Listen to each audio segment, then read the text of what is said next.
রট্টমেলা নয়, রায় জানানোর প্ল্যাটফর্ম নয়, বাংলা টেলিভিশনে প্রথমবার সোজাসুজি প্রশ্নের T20। ঘুরিয়ে নাক দেখাই না আমি, যখন তখন রং বদলাই না আমি। স্বর্ণালী, প্রশ্ন করব সোজাসুজি।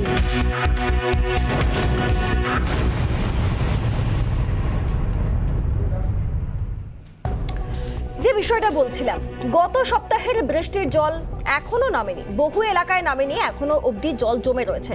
তারই মধ্যে ফের দুর্যোগের মেঘ ঘনিয়েছে এই বঙ্গে।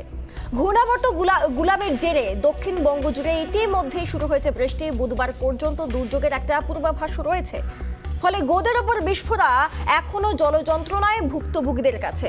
কলকাতা শহরে গা ঘেঁষে তৈরি হওয়া স্মার্ট সিটি রাজারহাট, সেই রাজারহাটে একাধিক এলাকায় এখনো জমে জল। এটা কি কাম্য ছিল স্মার্ট সিটি? তো সেখানে এইভাবে জল জমে থাকা দিনের পর দিন পেরিয়ে যাচ্ছে, সপ্তাহ ঘুরে যাচ্ছে, তবু জল নামছে না। এখন স্থানীয়দের কি অভিযোগ? স্থানীয়রা অভিযোগ করছেন খাল বুঝিয়ে অবৈধ নির্মাণ কাজের জন্য জল জমছে এলাকায়। কিভাবে খাল বুঝিয়ে অবৈধ নির্মাণ কার্য হয়, কারা অনুমতি দেয়? আমরা প্রশ্ন তুলব, তবে তার আগে দেখব একটা রিপোর্ট।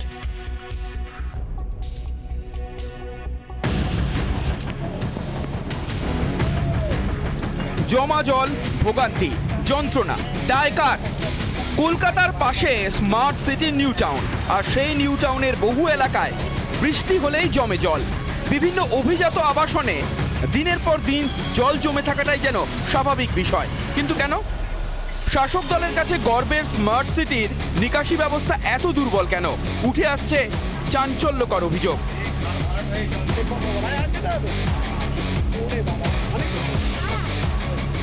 রাজারহাটের মোহাম্মদপুর এলাকার খাল বুঝিয়ে চলছে বহুতল নির্মাণ। স্থানীয় বাসিন্দাদের অভিযোগ, খাল বুঝিয়ে নির্মাণের ফলেই এলাকায় জমছে জল, আর বৃষ্টি থামার পর দীর্ঘ সময় জল নামছে না। বিদেশ থেকে সব টাকা ভিটে পাননি, কিচ্ছু নেই, উপরান্ত তারা বাস করতেছে খালে আড়াই বসে, তাদের পর্যন্ত তুলে দিচ্ছে। সে এমন জায়গা দিচ্ছে তাদেরও ঘর বাড়ি ডুবে গেছে, স্থানীয় বাসিন্দাদের অধিকাংশের অভিযোগ, নির্মাণকারী সংস্থার পক্ষ থেকে আশ্বাস দেওয়া হয়েছিল খাল বুঝিয়ে বহুতল উঠবে না, কিন্তু বাস্তবে হয়েছে ঠিক তার উল্টো। গ্রামে সই করিয়েছে যে খাল বোঝাবো না, খাল যাতে না বোঝায় সই করিয়েছে। সই করানোর পরে তবুও খাল বোঝাচ্ছে, কিন্তু সেই সইটা আজ পর্যন্ত কোথায় কাজে লেগেছে আমরা জানিনি। এইটা আমরা দেখতে চাই কোথায় সেই সইটা কাজে লেগেছে। অভিযোগ, গোটা ঘটনা স্থানীয় প্রশাসনকে জানিয়েও কোনো লাভ হয়নি। এই বিষয়ে কোনো প্রতিক্রিয়া মেলেনি নির্মাণকারী সংস্থার। স্মার্ট সিটি রাজারহাট একের পর এক গজিয়ে উঠছে বহুতল।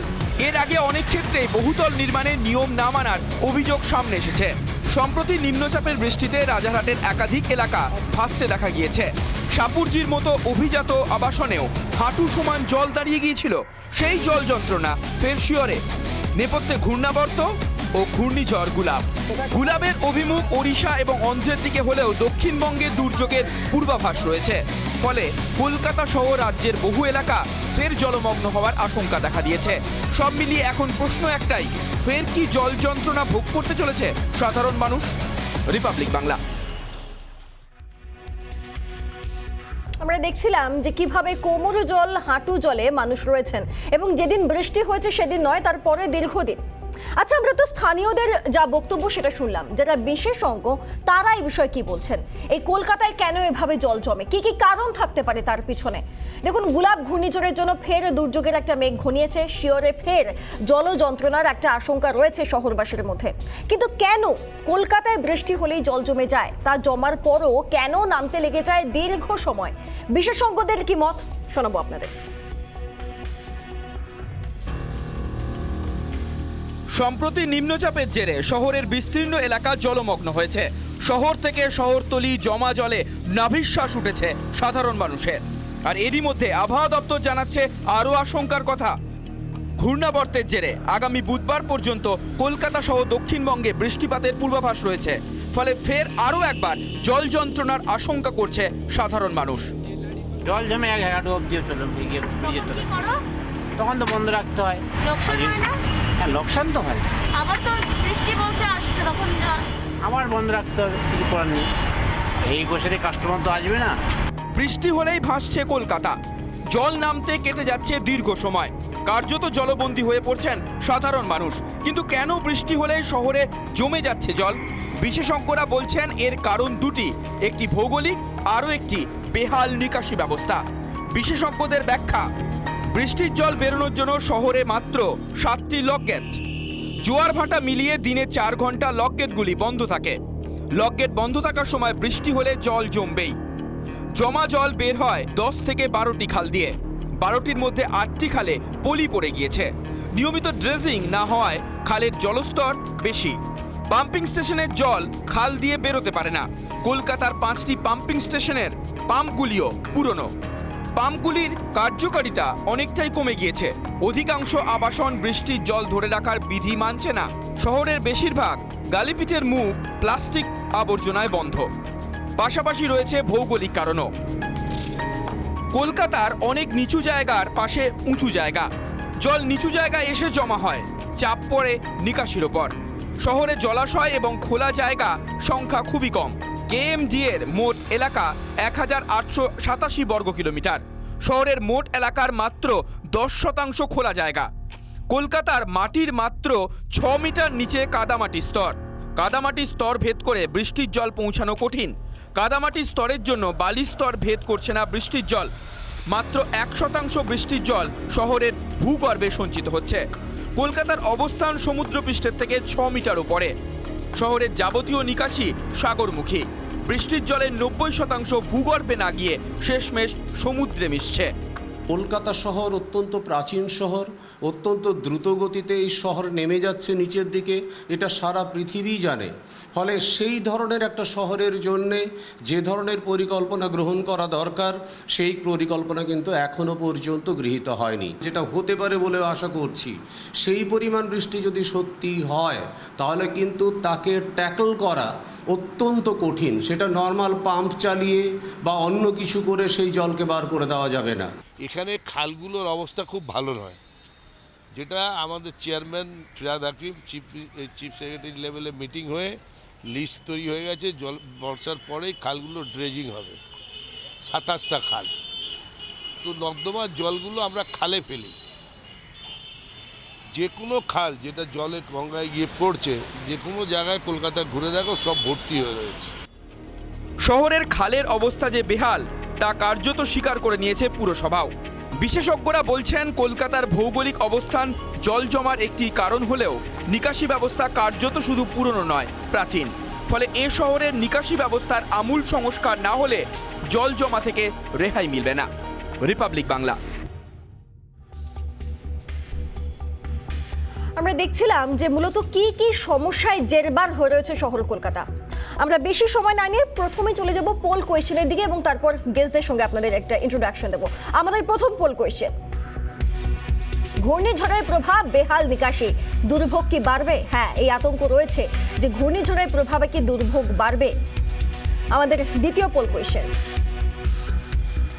বেহাল নিকাশি, জল যন্ত্রণা, শাসকের মন ভবানীপুরে।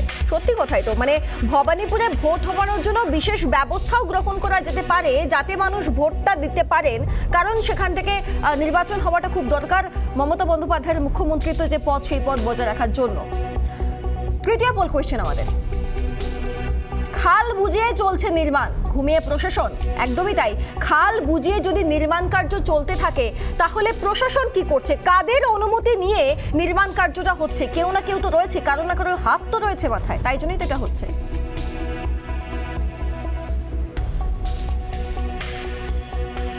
আমরা শুরু করবো আমাদের আলোচনা, তবে তার আগে আজকে যারা যারা আমাদের সঙ্গে রয়েছেন একবার পরিচয় করিয়ে দিই আপনাদের সঙ্গে। আমার সঙ্গে রয়েছেন বিশিষ্ট অধ্যাপক পার্থপ্রতিম বিশ্বাস। পার্থপ্রতিম বাবু, আপনাকে স্বাগত। সোজাসুজি স্বর্ণালীতে আমাদের সঙ্গে রয়েছেন বিশিষ্ট অধ্যাপক সুমন মুখোপাধ্যায়। আপনাকে স্বাগত সুমন বাবু। এর পাশাপাশি আমার সঙ্গে রয়েছেন বিজেপি মুখপাত্র শতরূপা দি আমাদের সঙ্গে রয়েছেন। শতরূপা দি, আপনাকে স্বাগত রিপাবলিক বাংলায়। এবং আমাদের সঙ্গে রয়েছেন তৃণমূল কংগ্রেস মুখপাত্র অরূপ চক্রবর্তী আমাদের সঙ্গে রয়েছেন। এবং আমাদের সঙ্গে রয়েছেন সমরেশ দাস, নিউটন ফোরামের চেয়ারম্যান।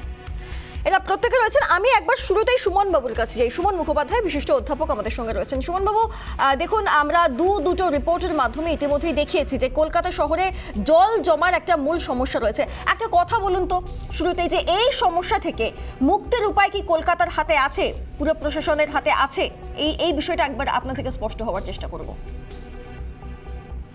দেখুন, যে শহরটা গড়া হয়েছিল যত জনসংখ্যার জন্য, তার থেকে 12 গুণ জনসংখ্যা যদি বেড়ে থাকে তাহলে নিশ্চয়ই শহরের ওপর চাপটা বাড়বে।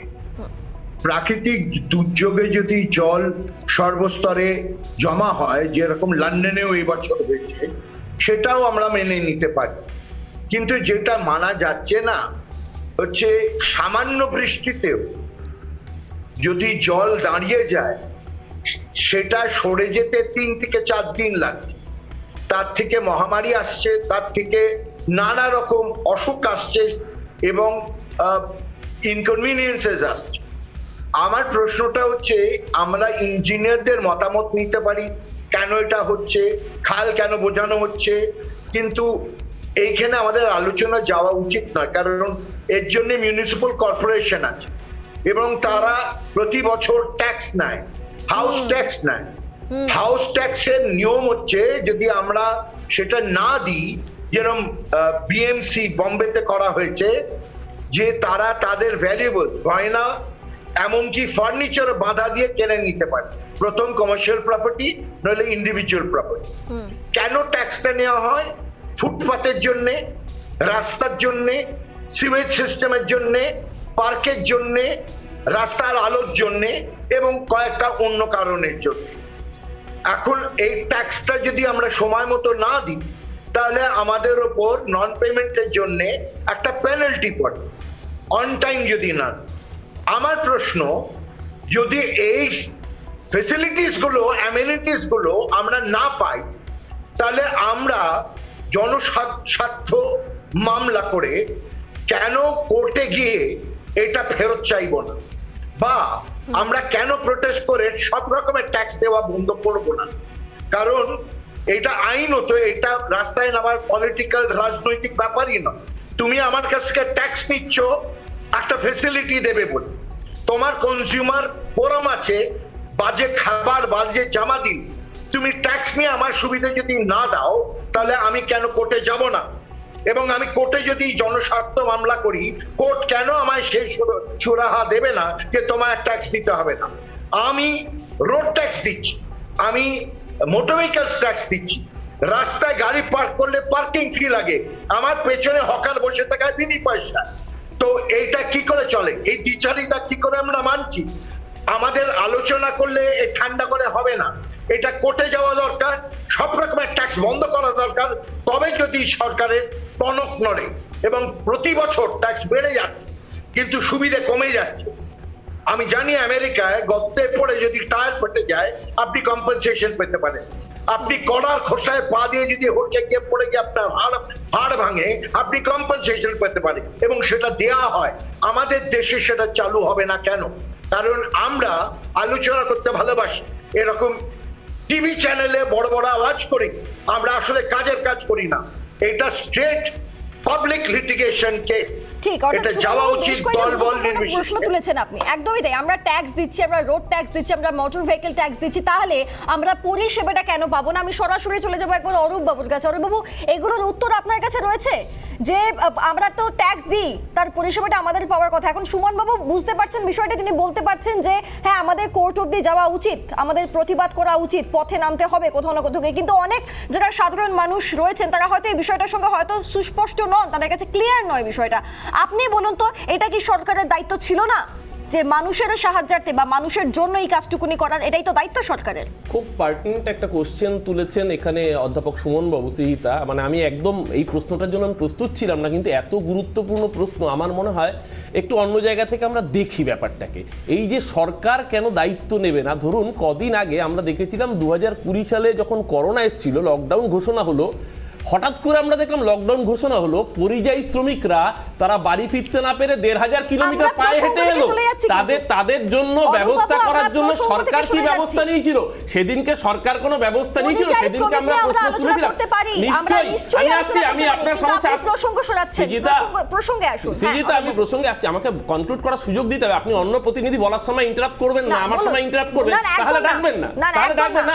আমাকে আমার মতো করে যদি আমাকে আমার মতো করে উত্তরটা দিতে না দেন, তাহলে দয়া করে ডাকবেন না। প্রসঙ্গে থাকুন, আপনি প্রসঙ্গে থাকুন। প্রত্যেকটা প্রশ্ন রিলেভেন্ট, আমি ঠিক করে দিতে পারি না আমার কাছে কোনটা রিলেভেন্ট, আপনার কাছে কোনটা রিলেভেন্ট নয়। আমি আসছি। দ্বিতীয়ত, কলকাতা শহরের জল জমা বা সারাউন্ডিং এর জল জমা অনেকটা নির্ভর করে আমাদের হুগলি নদীর নাব্যতার উপরে। আমরাও যখন ছোট ছিলাম কেন, আজ থেকে 8-9 বছর আগেও আমরা দেখতাম হুগলি নদীতে ড্রেজিং মেশিন এসে ড্রেজিং করছে, এটা মানে নিত্যদিনের চিত্র ছিল। বিগত 7 বছর ধরে হুগলি নদীতে কোনো ড্রেজিং হচ্ছে না। এক, সেই দায়িত্ব কার? কেন্দ্রীয় সরকার তার দায়িত্ব এড়াতে পারে। 2, গত পরশুদিন আমি দেখছিলাম বিধাননগর পুরসভার মেয়র নিশ্চিতভাবে, দেখুন সমস্যা আছে, খাল বোঝানো হচ্ছে, বহু জায়গায় এনক্রোচমেন্ট হচ্ছে, এটা কেউ অস্বীকার করছে না। বিধাননগর পুরসভার মেয়র তিনি একটা টুইট করছেন। তার আগে আমি একটা চিত্র দেখাই আপনাদের, কেন কলকাতায় জল জমছে। যে আপনারা বারবার বলছেন না কেন কলকাতায় জল জমছে, মানে একটা এমন পরিস্থিতি দেখানো হচ্ছে সারা পৃথিবীতে শুধু কলকাতায় জল জমছে, সারা ভারতবর্ষে। আমি আপনাকে শুধু গত সপ্তাহের একটা ছবি আমি আপনার ক্যামেরার সামনে জুম করতে চাইছি, জাস্ট যে ছবিটা দিল্লি বিমানবন্দর T3 টার্মিনাল জলমগ্ন, সেখান থেকে ফ্লাইট উঠতে দিলে হচ্ছে। এটা কোথায়? ভারতবর্ষের রাজধানী। আমি আপনাদের প্রতিনিধিকে বলবো অনুগ্রহ করে একটুখানি যদি জুম করে দেখান, আমি দেখাচ্ছি দিল্লি বিমানবন্দরের টার্মিনাল 3 এর চিত্র। এটা গত সপ্তাহের চিত্র। সেদিনকে আমরা কি মুখ বন্ধ করেছিলাম? এটা নয়। আসলে যদি একটা সময় দাঁড়িয়ে এই রকম ভয়াবহ বৃষ্টি হয়, একটা মাত্র 12 ঘন্টার টাইম স্প্যানে যদি 165 মিলিমিটার পর্যন্ত বৃষ্টি হয়, খুব স্বাভাবিকভাবেই কলকাতার জল ধারণ ক্ষমতা, জল বের হওয়ার জন্য যে সময় লাগে, নিশ্চিতভাবে জল বেরোতে দেরি হচ্ছে। নিউ টাউনের বাসিন্দারা আক্ষরিক অর্থে দুর্ভোগে পড়েছেন। সেই দুর্ভোগের সাথে আমরা তাদের সহমর্মিতার সাথে তাদের পাশে রয়েছি। নিশ্চিতভাবে জল নামতে দেরি হয়েছে। আমি আরেকটা জিনিস আপনাদের দেখাই। আমি আপনাকে আবার সময় দেবো। আমার একটা প্রশ্নের উত্তর দিন তো। আপনি ইতিমধ্যে স্বীকার করে নিয়েছেন যে খাল বোঝা হচ্ছে, মানে আপনি স্বীকার করছেন খাল বোঝা হচ্ছে। বহু জায়গায় এনক্রোচমেন্ট হচ্ছে, বহু জায়গায় হকার বসছে, যেমন সুমনবাবু বলছিলেন। এই ছবিটা বিধাননগর পুরসভার মেয়র কৃষ্ণ চক্রবর্তী তিনি টুইট করছেন, যখন ম্যানহোলগুলো পরিষ্কার করতে যাচ্ছে পুরসভার কর্মীরা, বারংবার দেখা যাচ্ছে সেই গোটা ম্যানহোলটা ব্লক হয়ে রয়েছে প্লাস্টিকের বোতলে। আমরা সমাজবদ্ধ জীব, এটা কি আমাদের সিটিজেনদেরও কোথাও দায়িত্ব থাকছে না? এইরকম ভাবে যদি ম্যানহোলগুলো বন্ধ হয়ে যায় প্লাস্টিকের বোতলে প্লাস্টিক দিয়ে, তাহলে বলুন তো আজকে জল নিকাশি ব্যবস্থাটা হ্যাম্পার হবে কি হবে না? দায়িত্বটা সকলকে নিতে হবে। আমাদের শহরের মূল সমস্যা নিয়ে কথা বলি। অরূপবাবু, আপনি তো বলেন 12টা খালের মধ্যে 8টা খালে ঠিকঠাক করে পরিষ্কার হয় না, ড্রেজিং হয় না, পলি জমে রয়েছে। কেন রয়েছে সেগুলো? কেন সেগুলোর ব্যবস্থা কেন করা হয় না? পাম্পিং স্টেশন আমি কেন তো বলছি ঠিক করে কাজ করে না? হুগলি নদীর ড্রেজিং এর দায়িত্ব কার ছিল? কেন্দ্রীয় সরকারের। আজকে রাজ্য সরকারের হাতে একটা জিনিস বুঝতে হবে, এমন একটা জায়গায় আমরা লড়াই করছি সেখানে রাজ্য আমাদের প্রাপ্য জিএসটির টাকা দেয় না। রাজ্য প্রাপ্য জিএসটির টাকা কেন্দ্র দিচ্ছে না। দিনের পর দিন জিএসটির টাকা বন্ধ করে রেখে দিয়েছে একটা সরকার, শুধুমাত্র রাজনৈতিক প্রতিহিংসার কারণে, যাতে সরকার ডেভেলপমেন্টের কাজে ফিসগুলো অ্যাপ্লাই করতে না পারে।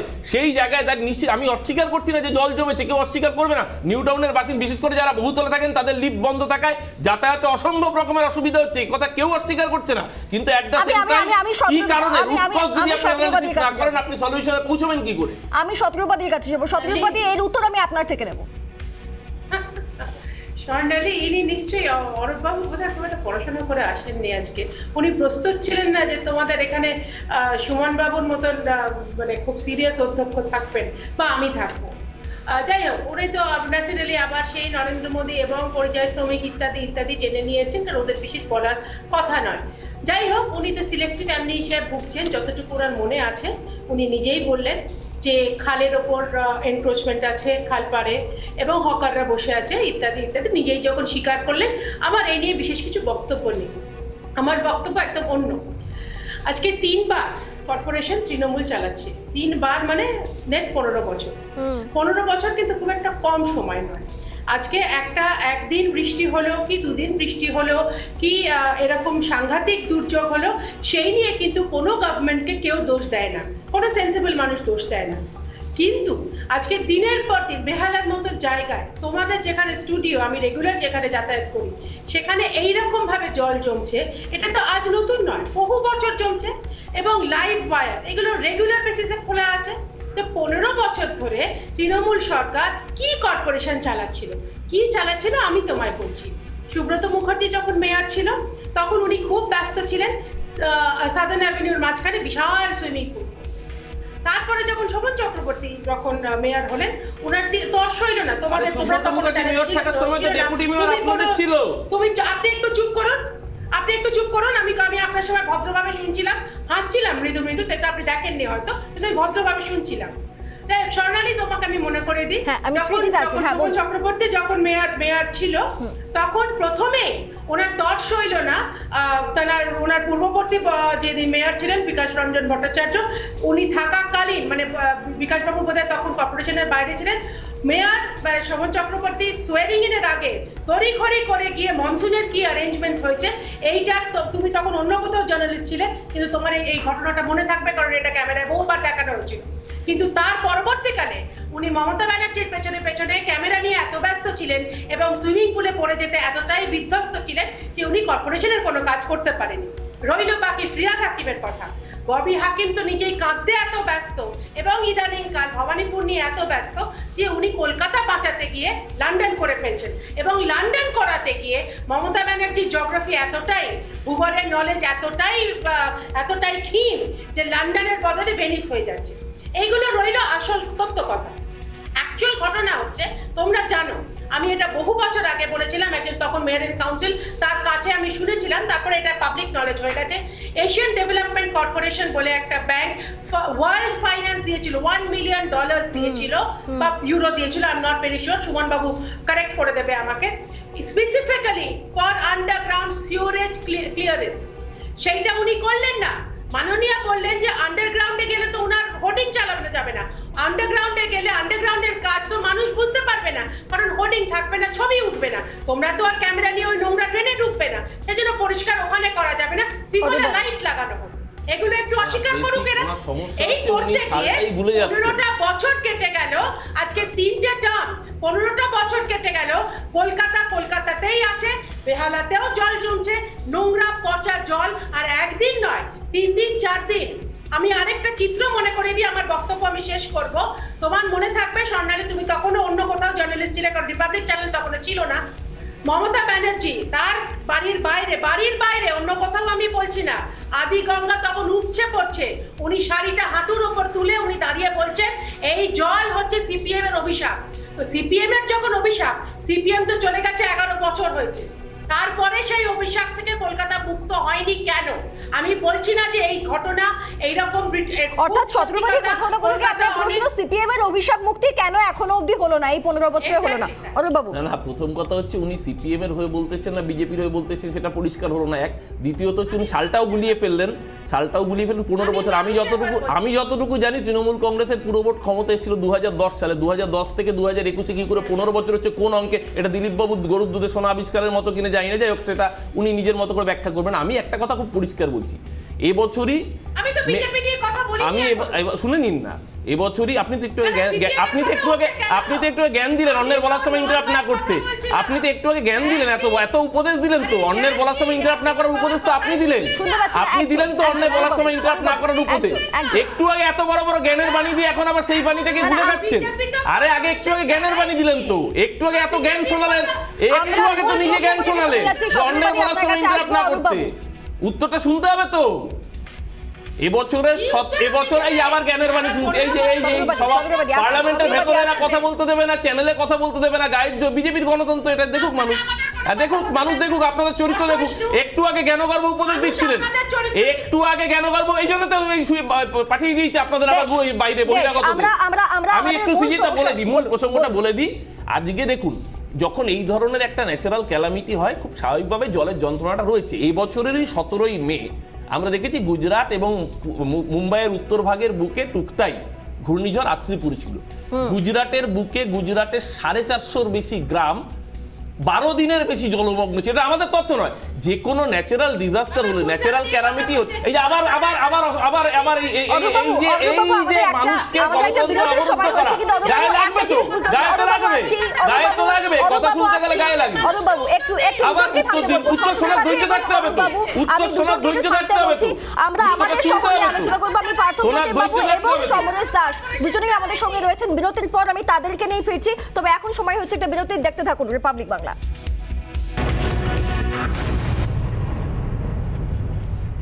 ফিরে এলাম বিরতির পর এবং যে বিষয় নিয়ে আমরা আলোচনা করছি, কলকাতা শহরে বৃষ্টি, প্রত্যেক দিন প্রায় প্রত্যেক সপ্তাহের শেষে বৃষ্টি এবং তারপর জল জমে থাকছে, পরে বৃষ্টি অবধি সেই জলটা জমে রয়েছে এবং বিভিন্ন অঞ্চলের মানুষ সেখানে ভুক্তভোগী হচ্ছেন।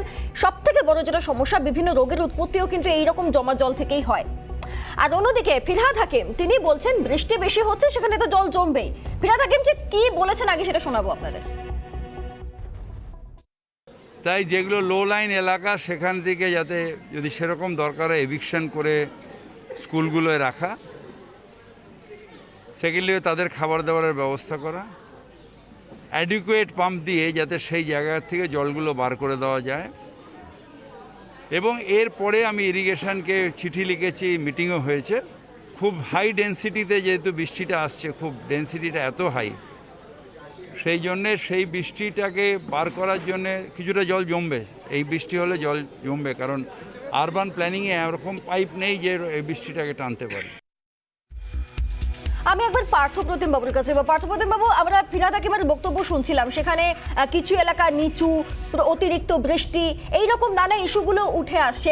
আমাকে একটা বিষয় বলুন, সত্যি কি ভৌগোলিক অবস্থানটাই মূল অন্তরায়? না, মূল অন্তরায় বলবো না, তবে ভৌগোলিক অবস্থানটা একটা ডেফিনেটলি কনসিডারেবল ইস্যু কলকাতার। কিন্তু এরকম ভৌগোলিক জটিল অবস্থান নিয়ে পৃথিবীর বহু শহর বেঁচে আছে, আমাদের দেশেও আছে। আমি এই কারণের জন্য বলতে চাইছি যে ধরুন আমাদের শহরের মানে স্লোপটা, জল সাধারণত উঁচুর থেকে নিচুর দিকে পড়ায়, তো ফলে এটা হচ্ছে যে from the western part to eastern part, মানে আমাদের যেদিকটায় হুগলি নদী আছে তার ঠিক তার উল্টো দিকে, অর্থাৎ পূর্ব দিকে ঢাল, ফলে জল ঠিক সেইভাবে গড়ায়। কিন্তু এই গড়ানোর সময়টাই সব জায়গায় ইউনিফর্ম নয়, ফলে সেখানে নিচু জায়গা আছে, সেখানে উঁচু জায়গা আছে, ফলে নিচু জায়গায় স্বাভাবিক কারণে জল জমে।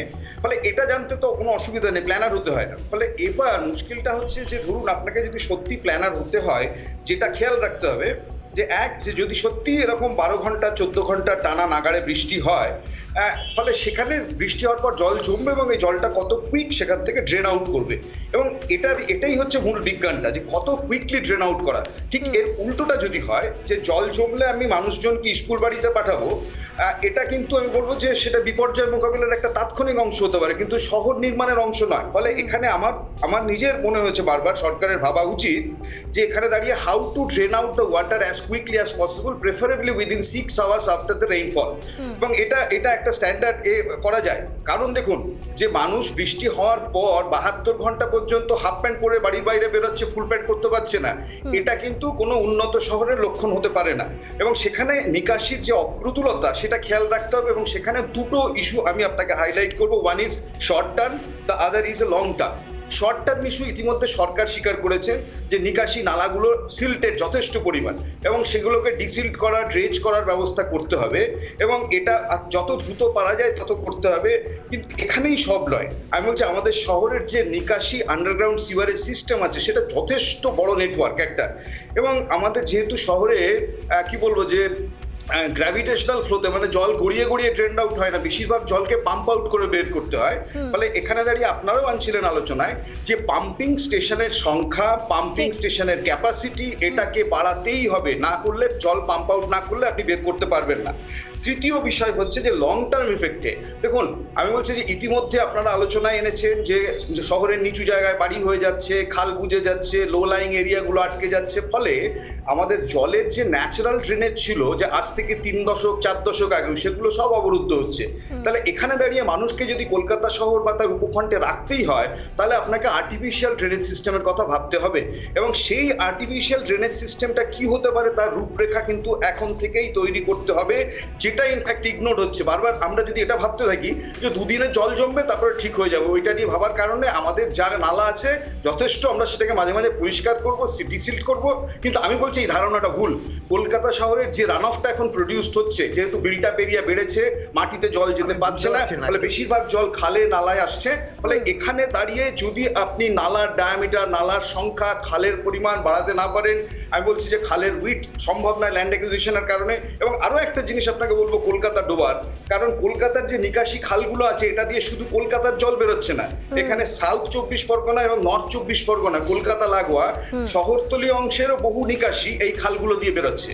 ফলে এই খালগুলো যদি কোনো কারণে অবরুদ্ধ হয়, চোকড হয়, তাহলে কিন্তু তার প্রভাব যেমন উত্তর 24 পরগনার এই দমদম, বেলঘড়িয়া থেকে শুরু করে আপনি বিভিন্ন জায়গায় পাচ্ছেন, আপনি ঠিক এদিকে বেহালা জোকাতেও পাবেন সেই একই জিনিস।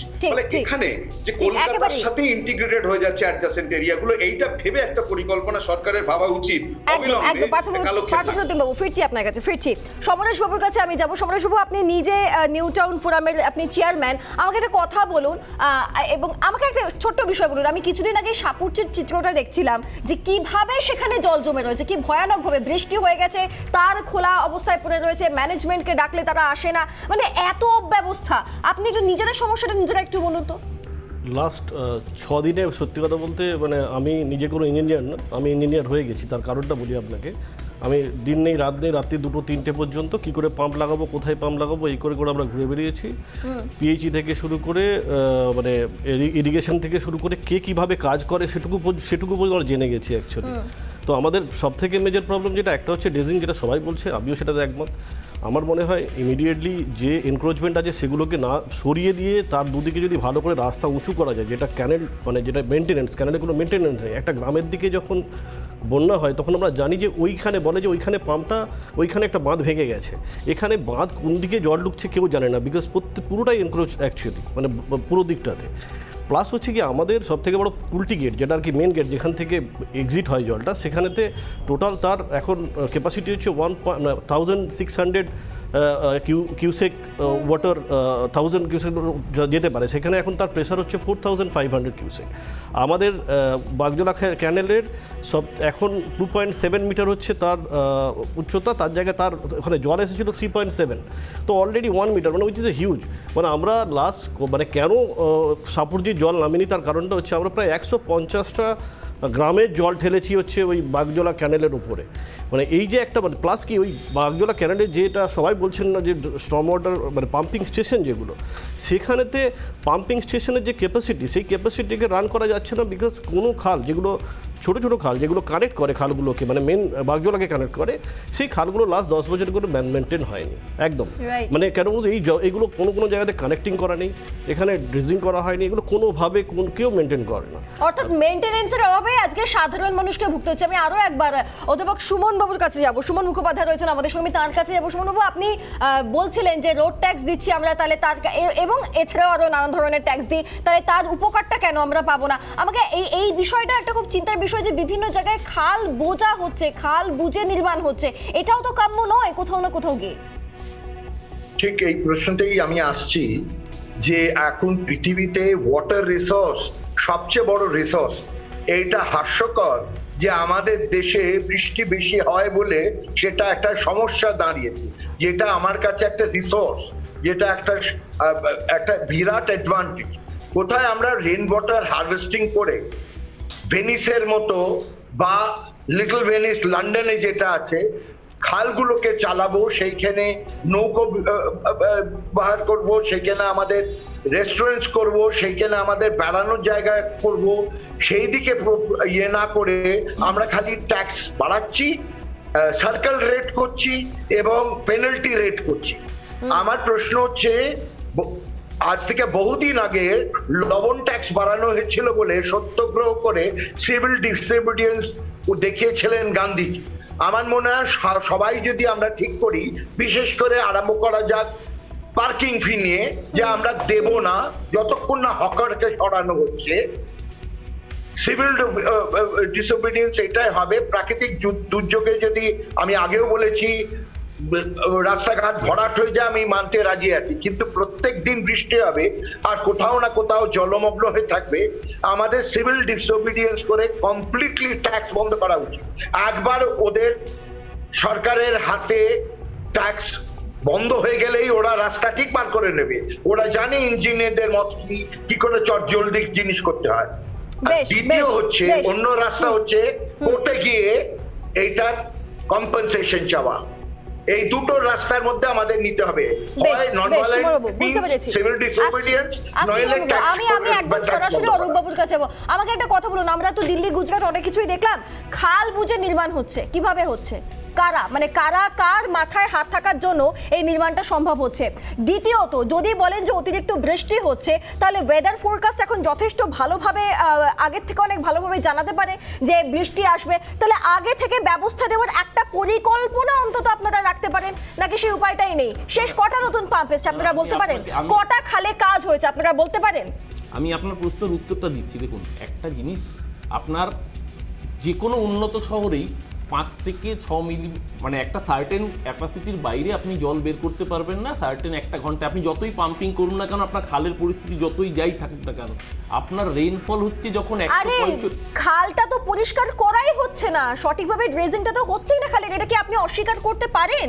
এটা আমরা ছবিতে দেখিয়েছি। আমি একটা কথা বলি আপনাকে, আমাদের এখানে আপনি ভুলে যান গুজরাট, ভুলে যান দিল্লি, ভুলে যান কলকাতা, আমিও চাইছি কলকাতা নিয়ে আলোচনা হোক। আমি ভুলে যাচ্ছি, আমরা যাদের সাথে তুলনা করছি উন্নত বিশ্ব। একটু আগে সুমনবাবু বললেন না লন্ডনের কথা, আমি লন্ডনের চিত্রটা দেখাচ্ছি। এই 12ই জুলাই লন্ডনে মাত্র 76 মিলিমিটার বৃষ্টি হয়েছিল। দাঁড়ান, শেষ করতে দিন। আমি আপনার প্রশ্নে আসছি, আমি আপনার প্রশ্নের উত্তরটা নিতে হবে। আজকে উন্নত বিশ্ব মাত্র 76 মিলিমিটার বৃষ্টিকে কপ আপ করতে না পেরে কেনসিংটনের ফ্যামিলিদের রিহ্যাবিলিটেশন করতে হচ্ছে। সেই জায়গায় দাঁড়িয়ে আপনি প্রকৃতির বিরুদ্ধে লড়াই লড়তে পারবেন না। নিশ্চিতভাবে আপনি যে প্রশ্নগুলো লোড করছেন, নিশ্চিতভাবে ড্রেজিং এর প্রয়োজন রয়েছে। ড্রেজিং করা না, আমি এবার আমি পুরসভা স্ট্যাটিস্টিক্স দিচ্ছি আপনাকে, পুরসভা স্ট্যাটিস্টিক্স দিচ্ছি। এবছর 1,83,000 মেট্রিক টন পলি উঠেছে পুরসভা থেকে। পুরসভার রেকর্ড 2015 থেকে 2020 রেকর্ড যদি দেখেন, 2005 থেকে 2010 রেকর্ডের 3 গুণ বেশি তোলা হয়েছে পলি। পুরসভার ভেতর থেকে যে বিভিন্ন ব্যানহোলগুলো থেকে বা বিভিন্ন পিটগুলো থেকে ডিসিলটেশন হয়, সারা বছর যে পাইপলাইন থেকে লাইনার থেকে যে ডিসিলটেশন হয়, সেই ডিসিলটেশনের পরিমাণ 3 গুণেরও বেশি পলি তোলা হয়েছে বিগত 5 বছরের স্প্যানে। তাহলে তারপরে দাঁড়িয়ে জল জমছে। নিশ্চিতভাবে খালগুলোতে এনক্রোচমেন্ট রয়েছে। একদিনে শুনুন, এখানে মানুষের রুটি রুজির প্রশ্ন জড়িত। আপনি বলছেন হকার সারা শহর থেকে তুলে দিতে হবে। আপনি তাদের লাইভলিহুড নিয়ে কি করেছেন? সরকার হকারদের লাইভলিহুড নিয়ে কি কাজ করেছে? সরকার মানুষের আজকে ভারতবর্ষের বুকে বেকারত্বের হার সবচেয়ে বেশি, সেই মানুষ রাস্তায় হকারি করবে না, সেই মানুষ যাবে কোথায়? আপনি গরিব মানুষের পেটে লাথি মারবে। নিশ্চিতভাবে জল জমার সমস্যা করতে হবে, সেই মানুষের রুটি রুজি সংস্থান করতে হবে। পাম্পিং স্টেশনগুলো ঠিকঠাকভাবে কাজ করতে পারছে না, যে কোনো সঠিক যে মেশিন, সেই মেশিনগুলো পাম্পিং স্টেশনের ক্যাপাসিটি এনহ্যান্সমেন্ট করা যাবে, কিন্তু আমি এখানে চ্যানেলে বসে এটা বলতে পারবো না যে সবকারকে পেটে লাথি মেরে তুলে দেবো। না, এটা কখনো সলিউশন হতে পারে না। দেখুন অরূপ বাবু, সবার তো অধিকার রয়েছে, যারা ট্যাক্স দিচ্ছে তাদেরও তো অধিকার রয়েছে।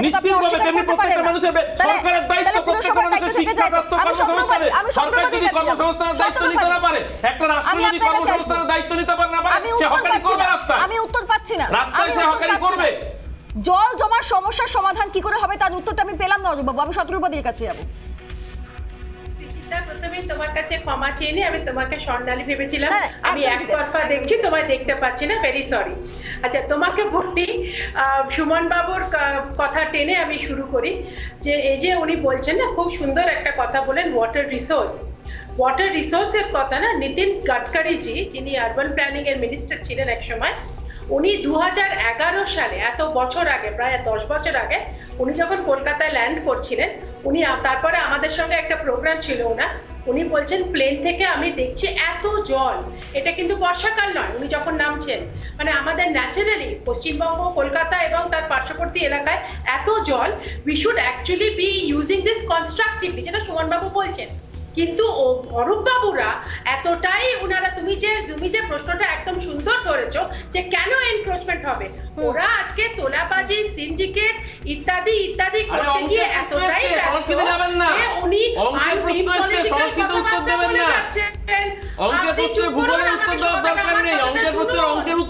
আমি কথাটা আমি ভূগোলেই দিচ্ছি, আমি অন্তত বলতে চাইছি অনেক বেশি ভালো, আমি উত্তর পাচ্ছি না, সেটা তো মানুষ বিচার করবে।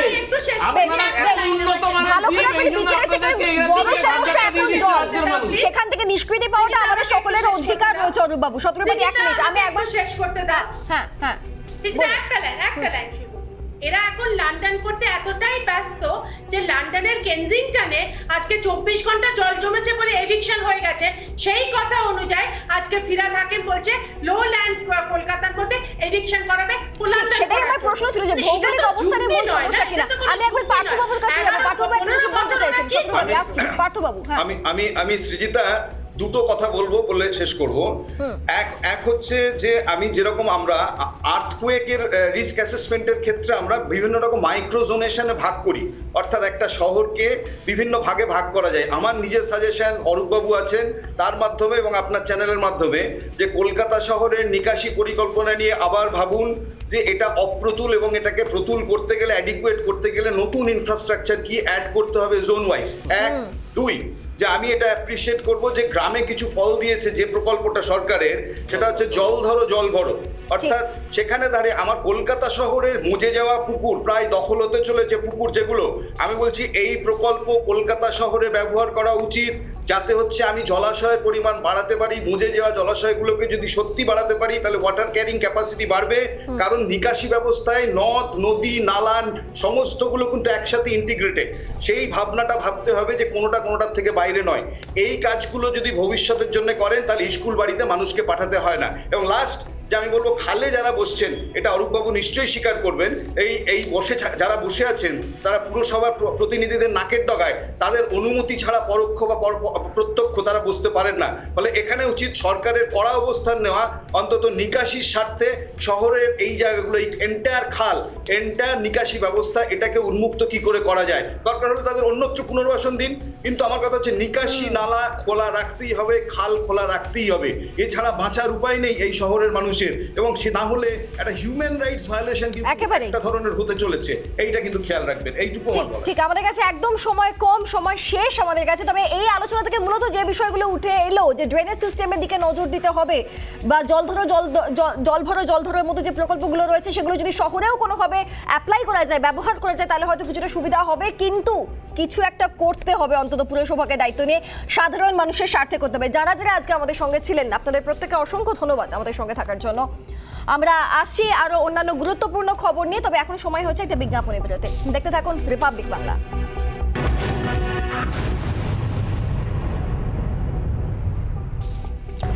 বাংলায় হিংসার রাজনীতির ছবিটা না পাল্টাচ্ছে না। ভোট মিটে গিয়েছে সেই কবে, তবু হিংসার কোনো বিরাম নেই। রবিবারও কোথাও খুন, কোথাও বোমাবাজি, তো কোথাও চলল গুলি।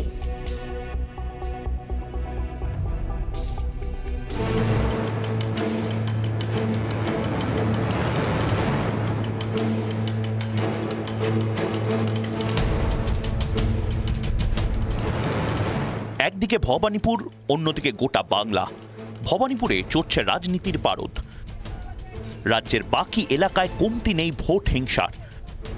কোচবিহার, মুর্শিদাবাদ, নদিয়া, কোথাও শাসক দলের গোষ্ঠীদ্বন্দ্ব, তো কোথাও বিজেপি তৃণমূল সংঘর্ষ। রবিবার দিনভর উত্তপ্ত রইল বাংলার উত্তর থেকে দক্ষিণ। সবুজ সাথে সাইকেল চুরির অভিযোগকে ঘিরে রণক্ষেত্র নদিয়ার হাঁসখালির কৈখালি। তৃণমূলের বিরুদ্ধে গুলি চালানোর অভিযোগ বিজেপির, পাল্টা তৃণমূলের তীর বিজেপির দিকে। ঘটনায় আহত হন দুপক্ষের 5 জন। মিথ্যা অভিযোগে তাদের নেতা কর্মীদের ফাঁসানোর অভিযোগ বিজেপির। শাসক দলের 2 গোষ্ঠীর এলাকা দখলকে কেন্দ্র করে রণক্ষেত্র তুফানগঞ্জ। প্রবল সংঘর্ষে কমপক্ষে 25 জন আহত হয়েছেন। সূত্রের খবর, এলাকা দখল ঘিরে প্রাক্তন বিধায়ক রবীন্দ্রনাথ ঘোষ ঘনিষ্ঠ মুজিবুর রহমান ও পার্থপ্রতিম রায় ঘনিষ্ঠ ফারুক মণ্ডলের মধ্যে বচসা বাঁধে। বচসার মাঝেই দুপক্ষ বাঁশ ও লাঠি নিয়ে সংঘর্ষে জড়িয়ে পড়ে। কয়েকদিন পরেই ভোট, তার আগে উত্তেজনা মুর্শিদাবাদের শামশেরগঞ্জের চাচণ্ড গ্রামে। তৃণমূলের বুথ সভাপতির বাড়িতে বোমা ছোড়ার অভিযোগ। দিন কয়েক আগে স্থানীয় এক সিপিএম কর্মীর বাড়ি লক্ষ্য করেও বোমাবাজি হয়। নির্দিষ্টভাবে কোনো রাজনৈতিক দলের বিরুদ্ধে অভিযোগ না উঠলেও ভোটের আগে উত্তেজনা ছড়িয়েছে এলাকায়। রাজনৈতিক হিংসার এই 3টে ঘটনায় রবিবার উত্তপ্ত করল রাজ্য রাজনীতিকে। খোদ মুখ্যমন্ত্রী ভোট প্রার্থী। শাসক দলের সমস্ত নজর এখন ভবানীপুরে। ভোট রয়েছে শামশেরগঞ্জেও। সেখানে কি নজর নেই শাসক দলের শীর্ষ নেতৃত্বের? এই প্রশ্নই তুলে দিল রবিবারের ঘটনা। ভোট পরবর্তী হিংসাকেই ভবানীপুর ভোটে মূল লক্ষ্য করেছে বিজেপি। আদালতের নির্দেশে ঘটনার তদন্ত শুরু করেছে সিবিআই। মানুষ সাহার মৃত্যুর ঘটনার রেশ এখনো কাটেনি। তার দেহ নিয়ে ভবানীপুরও পৌঁছে গিয়েছে বিজেপি। উত্তাল হয়েছে গোটা রাজ্য।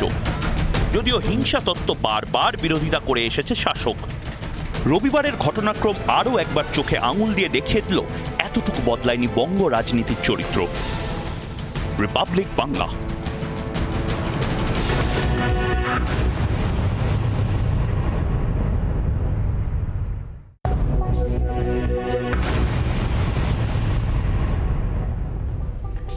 প্রত্যেক সপ্তাহে একের পর এক নিম্নচাপ, তার জেরে গোটা কলকাতা শহর জুড়ে বিভিন্ন জায়গায় জমা জল, এবং যতক্ষণ না এই সমস্যা মিটবে ততক্ষণ অবধি আমরা প্রশ্ন তুলব। তবে এখন সোজাসুজি স্বর্ণালী এই পর্যন্ত। এরপর দেখুন জবাব চাই বাংলা ময়ূখ রঞ্জন ঘোষের সঙ্গে।